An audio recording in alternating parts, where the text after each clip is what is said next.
এবার মায়ের বোধন অস্ত্রদান শুরু হবে। ঝিল্লি মা, এসো তুমি। হ্যাঁ, ও দিদু ভাই, যাও তুমি।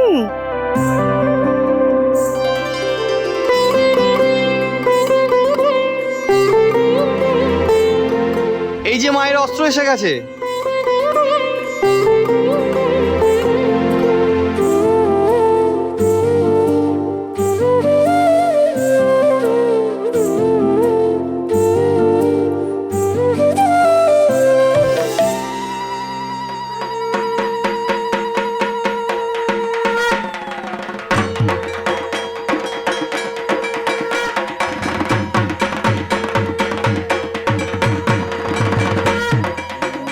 কি ভাবছিস মেজদা ভাই?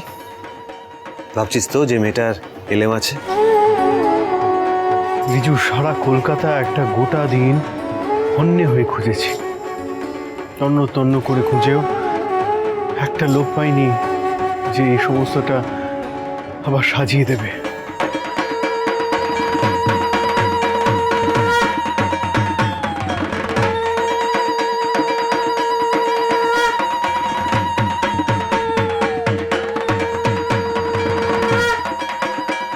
শোন না মেজদা ভাই, তুই না ঝিল্লিকে বেশি বকাবকি করিস না প্লিজ। বকি কি আর সাথে? যার এত ট্যালেন্ট, সেই ট্যালেন্টটা ওয়েস্ট হতে দেবে? আজ হাতিমপুরা হয়তো জিতেই যেত, শিমুলপুরার মান সম্মান সর্বস্ব যেত যদি আজ ঝিল্লি না থাকতো, তোমার গল্প বলা আর এই ব্রিলিয়ান্ট আইডিয়া যদি না থাকতো। না, আজকের পর তোমার একটা উপহার সত্যি প্রাপ্য হয়।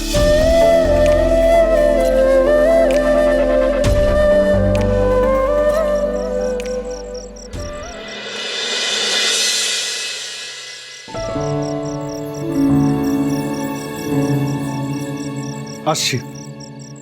হ্যাঁ, আপনাকে বলতে ভুলে গেছি, আজ আমি বাচ্চাদের ঘরে শুয়ে পড়ছি। আমার জিজ্ঞেস করার তো কিছু নেই, আমি তো বলেইছি এটা তোমারও বাড়ি, এতবার জিজ্ঞেস করার কোনো দরকার নেই। আর তাছাড়া তুমি এত বিনয়ী নও।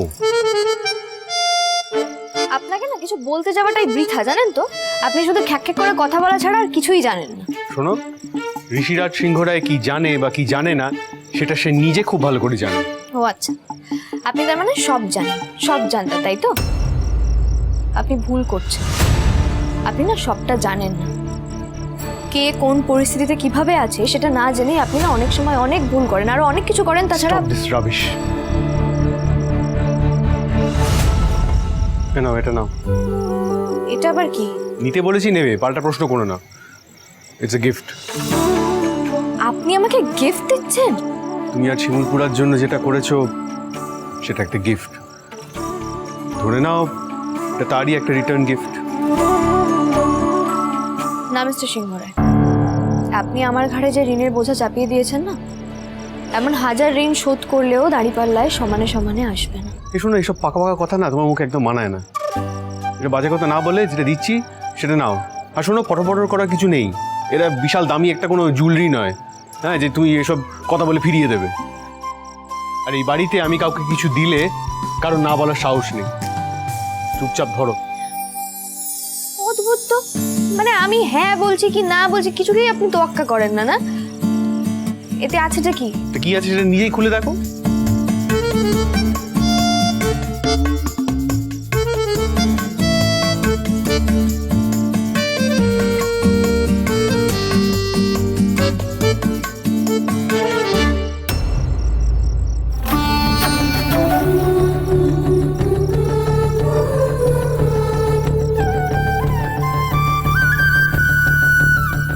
আর কতবার বললে আপনি বুঝবেন বলুন তো?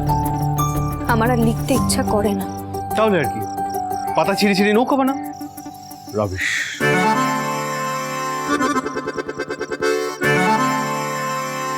আমি না বুঝতেই পারছি না যে এই লোকটা আমার পেছনে কেন পড়েছে। আমি লিখি বা না লিখি বা দিয়ে উনি কি পাবেন? আর আমার লেখা নিয়ে বা এত মাথা ব্যথা কিসের, কি জানি। স্টপ। কি হচ্ছিল এখানে? কিছু হয়নি তো। না না, মানে দেখ মেজদা ভাই, আজকে ঝিল্লি যে অসাধ্য সাধন করলো তাতে তো এই গিফটটা প্রাপ্য। তুই একদম ঠিক কাজ করেছিস।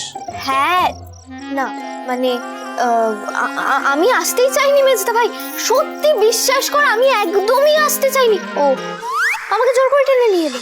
হ্যাঁ, তা তো হবেই। এসব রাবিশ কাজকর্মে ও তো একেবারে সবার থেকে এগিয়ে থাকে, তাই না? আর আড়ি পেতে যে কথা শোনা, এটা যে অন্যায়, সেটা তো এখনো বোঝেনি। মেজদা ভাই তুই রাগ কেন করছিস? না মানে এই যে ঝিল্লি তোর গিফটটা অ্যাকসেপ্ট করলো, তোর তো খুশি হওয়া উচিত। কি অ্যাকসেপ্ট করলো মানেই তো লেখা শুরু করে দেবে না? আমি জানি এখনো অনেক সময় লাগবে ওর।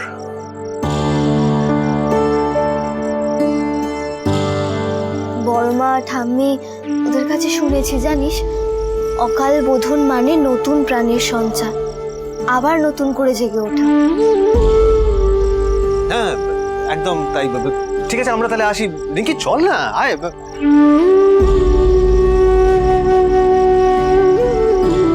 ভগবানে না বিশ্বাস করলেও নতুন করে জেগে ওঠায় তো করি। বড় মা ঠাম্মির বিশ্বাসই যেন সত্যি হয়। ছেলের মধ্যে ট্যালেন্ট রয়েছে, কিন্তু ও সেটা বোঝে না। না হলে এত সহজে এত তাড়াতাড়ি একটা এরকম লাইভ অ্যাকশন, একটা চলমান গল্প এভাবে বলে দিতে পারলো। ওকে কোনোরকমভাবে ওই বিচ্ছিন্নভাবে একটা একটা করে গল্প লেখা বা হাতের কাজ করা বন্ধ করতে হবে। ওকে ওর গল্পটাকে শেষ করতে হবে। She has to. আর আমি জানি একদিন না একদিন ও ঠিক নিজের ডেস্টিনেশন পৌঁছে যাবে। বাবার আদর্শে চলি আমি, বাবার শিক্ষাগুলোকে তো আর ভুলতে পারি না। আরে আমি বুঝতে পারছি না, চলে গেছো মানেটা কি? আরে রাঙা পিসি বাড়ি তো সেই কালনার দিকে, তুমি ফিরতে পারবে পুজোর মধ্যে?